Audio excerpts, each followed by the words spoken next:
آپ سب کو بتاتا چلوں، یہ جو اسکرین میں آنے والا جو آپ لوگ یہ بیک گراؤنڈ یا سیٹ پہ جو فوٹو دیکھ رہے ہو، یہ سمیع الدین بلوچ ہے۔ سمیع الدین بلوچ کو کون نہیں جانتا؟ اور یہ جو محترمہ ہے جو آج کل پنجاب کا وزیر اعلیٰ، بدقسمتی سے آپ لوگوں کو یاد ہونا چاہیے کہ جب عمران خان کے دور میں جب عثمان بزدار پنجاب کا وزیر اعلیٰ تھا اور عمران خان پاکستان کا وزیر اعظم تھا اور صدر عارف علوی پاکستان کا صدر تھا، جب فوج کا جنرل باجوہ صاحب تھا، تو اس ٹائم پہ مریم نواز نے کیا کہا تھا کہ سب سے پہلے پاکستان کے اندر مسنگ پرسن کا مسئلہ حل ہونا چاہیے، خاص کر بلوچستان کے اندر۔ جب آج وہ خود اس کا چاچا پاکستان کا وزیر اعظم ہے اور خود پاکستان کے سب سے بڑے کیپٹل اور پاکستان کا سب سے بڑا صوبہ ترقی کے لحاظ سے پنجاب کے اندر وزیر اعلیٰ خود، اسی کے دور میں مریم نواز کے دور میں جب یہ بلوچ ماہیں اور بہنیں اور بزرگ جب اسلام آباد کے اندر لانگ مارچ کرتے ہوئے گئے تو ان لوگوں کے ساتھ کیا سلوک ہوا؟ پاکستان کے اندر یہ بدقسمتی ہے کہ جو بھی اقتدار میں آتا ہے بھول جاتا ہے کہ اس نے عوام کے ساتھ کیا وعدے کیے تھے۔ یہ پاکستانی عوام کی بدقسمتی ہے، ہر کوئی اپنے دور میں آ کے کسی نہ کسی سے وعدہ کرتا ہے۔ باحثیت خاتون، باحثیت ہے کہ پاکستانی، باحثیت ہے کہ مسلمان ہونے کے ناطے ہم کو ایک دوسرے کا درد، انسانیت کے خاطر درد اور دکھ سمجھنا چاہیے۔ اگر مریم نواز چاچی یا مریم نواز کا چاچا جو پاکستان کا وزیر اعظم بنا ہے شہباز شریف، تو یہ مسئلہ حل بھی ہو سکتا تھا۔ تو یار جس ٹائم پہ آپ خویٹہ کے اندر گیا تھا، سمیع الدین سے آپ نے ملاقات کی، باقی جو دیگر لوگ تھے جن کے بھائی یہ پیارے لوگ مسنگ تھے، آپ لوگوں نے ان لوگوں کو دلاسا دلایا۔ انشاءاللہ میں کوشش کر لوں گا آپ لوگوں کے پیارے جتنے بھی ہیں ان سب کو میں بازیاب کروں گا، یہ میرا وعدہ ہے آپ سب لوگوں سے۔ تو آج وہ وعدہ کہاں گیا؟ آپ لوگ صرف میں حق کو نہیں بول رہا ہوں، جتنے سارے سیاسی پارٹیاں اکثر ہم نے دیکھا ہے، ٹھیک ہے نا، اکثر ہم نے دیکھا ہے جب ان لوگوں کو اقتدار ملتا ہے تو یہ لوگ بھول جاتے ہیں کہ عوام کے ساتھ ان لوگوں نے کیا وعدے کیے تھے۔ یہ پاکستانی عوام کی بدقسمتی ہے کہ ہر کوئی ہم کو بیگو بناتا ہے، کوئی راشن کے نام پہ، کوئی بجلی کے نام پہ، کوئی روزگار کے نام پہ، کوئی ترقی کے نام پہ، کوئی اور دیگر ناموں پہ۔ ہم لوگ کیوں بیگو بن جاتے ہیں؟ کیونکہ ہمارے ملک میں غربت ہے، ٹھیک ہے نا۔ ہم یہ سوچ کے ان لوگوں کو ووٹ دیتے ہیں اور ان لوگوں کو اقتدار میں لے کے آتے ہیں کہ یار چلو اگر عمران خان نے کچھ نہیں کیا یہ کرے گا، یا ان لوگوں نے کچھ نہیں کیا عمران خان کرے گا، یا فلانا کرے گا یا فلانا کرے گا۔ یہی سوچ میں پاکستان کو 75 یا 75 یا 76 یا 77 سال ہو گیا، لیکن ابھی تک کوئی نتائج نہیں نکلا۔ غربت بڑھ رہا ہے، ملک کے حالات مزید خراب ہو رہے ہیں۔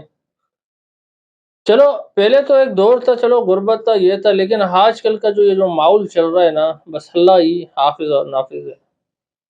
وہ ماحول کیا ہے؟ یہ جو قومیت اور صوبیت اور یہ جو کاسٹ، یہ جو مسئلے ہوتے ہیں نا، یہ نسلوں کو توڑ کے رکھ دیتے ہیں۔ اگر کوئی یہ کہہ کر کسی کو مارے تم پنجابی تھا، یہ بھی غلط ہے۔ اگر کوئی یہ کہہ کر کسی کو مارے تم بلوچ ہو، یہ بھی غلط ہے۔ اگر کوئی کسی کو یہ کر کے مارے کہ تم پٹھان ہو، یہ بھی غلط ہے۔ اگر کوئی کسی کو یہ کہہ کر مارے تم سندھی ہو یا تم مہاجر ہو، تم فلانا ہو، تم فلانا ہو، غلط ہے۔ لیکن یہ ہم پاکستانی عوام کی بدقسمتی ہے کہ یہ ماحول چل رہا ہے ہمارے ملک کے اندر۔ ابھی کل میں ایک ٹی وی شو دیکھ رہا تھا، کہ ٹی وی شو کو چھوڑ دینا، عمران خان کی بات کر رہا ہوں میں۔ عمران خان نے اڈیالہ جیل کے اندر صحافیوں اور وکلا سے گفتگو کیا۔ عمران خان کہتا ہے کہ ابھی جو اسلام آباد کے اندر ایک ماحول چل رہا ہے کہ پختونوں کو، ٹھیک ہے نا، اس میں کتنی سچائی ہے، کیونکہ سوشل میڈیا اکثر اگر 100 سچ، اگر ایک سچ ہوگا تو 100 جھوٹ ہوں گے. ہر کوئی لائک اور ویوز اور سبسکرائبر کے چکر میں اور ڈالر کمانے کے چکر میں. تو عمران خان کا کہنا تھا کہ گفتگو کے دوران اڈیالہ جھیل کے اندر کے اسلام آباد کے اندر پختونوں کو ڈھونڈ کر شناخت کے نام پر شناخت کارڈ چیک کر کے جب اس کو ان لوگوں کو دیکھتا ہے کہ یہ کے پی کے کا ہے یا کوئی پٹھان ہے تو ان لوگوں کو گرفتار کیا جا رہا ہے. جہاں تک میرے خیال سے اگر میں اپنی ذہن سے سوچوں، کیونکہ اسلام آباد کے اندر تو سارے پنجابی تو نہیں ہے، وہاں بلوچ بھی رہتے ہیں یا باقی بھی کاسٹ رہتے ہیں. اگر ان میں سے اگر ایک دو کو اگر گرفتار کیا ہوگا کسی اور بنا پہ، اگر یہ ایسا ہو بھی رہا ہے مثال کے طور پر، چلو یہ بات سچ ہے، یہ غلط ہے، ٹھیک ہے نا. بالکل اسی طرح سارے بلوچ غلط نہیں ہوتے ہیں، سارے پنجابی غلط نہیں ہوتے ہیں، سارے پٹھان غلط نہیں ہوتے ہیں، سارے سندھی غلط نہیں ہوتے ہیں یا باقی دوسرے کاسٹ ہو.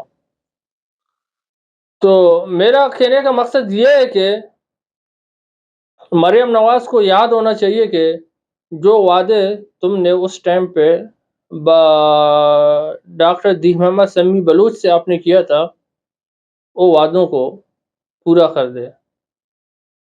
یہ آپ کے لیے کوئی اتنی بڑی بات نہیں ہے. سمیع الدین کیا کہتا ہے کہ مثلا کیا کہتی ہے کہ میرے والد صاحب کو چھوڑ دیا جائے. سمیع الدین کیا کہتی ہے کہ میرے والد صاحب کو بازیاب کیا جائے. سمیع الدین کا سب سے پہلے وہ تو یہ کہتی ہے کہ اگر میرا والد صاحب زندہ ہے تو اس کو عدالت میں لایا جائے، اگر اس کا کوئی جرم ہے، قانون ہے، ٹھیک ہے نا، عدالتیں ہیں. اگر میرا والد خدا نہ خواستہ اگر مر گیا ہے، ٹھیک ہے نا، تو مجھے بتایا جائے تاکہ یہ انتظار ہی ختم ہو جائے. جہاں تک اگر کوئی ایک عام انسان سوچے یہ مطالبہ جائز ہے، ناجائز نہیں ہے، ٹھیک ہے نا. سب کو حق ہے، ٹھیک ہے نا، اپنے پیاروں کے ساتھ خوشی منانے کا، اور سب کو حق ہے، ٹھیک ہے نا، اپنے مرے ہوئے لوگوں کے لیے دعا کرنا. ابھی آپ لوگ مجھے یہ بتا دینا، کیا یہ سمیع الدین بلوچ ہے، کیا اپنے لیے دعائے مغفرت مانگے یا دعائے عافیت مانگے؟ پتہ ہونا چاہیے نا. ایک خاتون کو حق ہے یہ، ٹھیک ہے نا، مثال کے طور پر اگر اس کا کوئی مرد ہے، اس کو پتہ چلے میرا مرد زندہ ہے یا میں بیوہ ہوں یا میں شادی شدہ ہوں. باقی آپ لوگوں کو اگر میری کسی بات سے اگر اختلاف ہے، اپنی رائے ضرور کمنٹ میں بتا سکتے ہو. کیا آپ لوگوں کے خیال سے جو وعدے مریم نواز صاحبہ نے کوئٹہ کے اندر سمیع الدین بلوچ سے کیے تھے، کیا وہ پورے نہیں ہونے چاہیے؟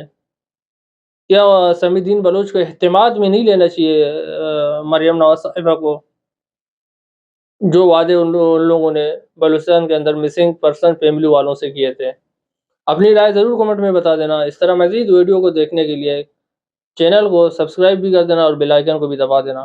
انشاءاللہ میں بار بار اپنے ویڈیو میں کہتا ہوں کہ میں ایسی کوئی خبر نہیں چلاؤں گا کہ جس میں آپ کی دل آزاری ہو اور جس میں آپ کے جذبات کو ٹھیس پہنچے. اللہ حافظ، اپنا خیال رکھیے.